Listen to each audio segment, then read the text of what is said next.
psykologi on tommonen, siis se on ihan vakaa, sillä ei ole niinku mitään semmoista säpsyilyä, se on valoisa, tommonen hauska, se on hyvä, siis tosi hyvä saalis, mitään muuta tässä nyt ei oikeastaan tässä vaiheessa edes lähdetä niinku kauheasti kyselemään, eikä tarvitse ollakaan hyvä otekäyttäytyminen.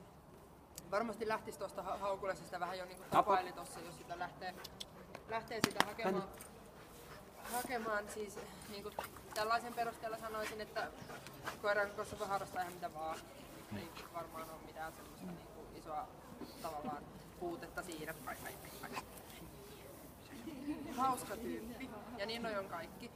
Semmoinen niinku yleinen tästä siis, mitä harjoitellaan ja mitä se koira ilmentää, niin tämmöisessä saalisharjoituksessa, silloin kun koira saalistaa, niin silloin on tärkeää, että se keskittyy siihen saaliiseen ja silloin se ei pyöri, se ei hauku, se seuraa katseella saalista ja aina kun se saalis tulee lähellä, niin kuuluu klak klak, klak klak. Ja sehän Sulalla hyvin kuuluu sieltä.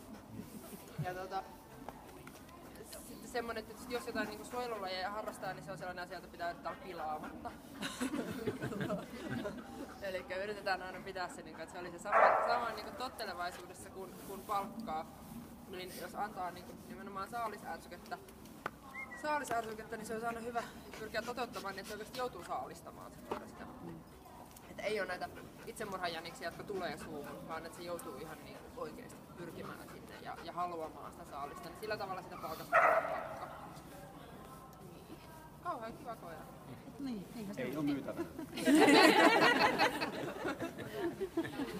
Nallikarva, mulle jälkeen harvan. Aina voi yrittää varastaa. Ei mahdu enää matkalaukkuun. Mutta se mikä Annen Boossakin niin minusta on huomionarvoista näissä, että ne on niin tosi tämmöisiä mutkattomia.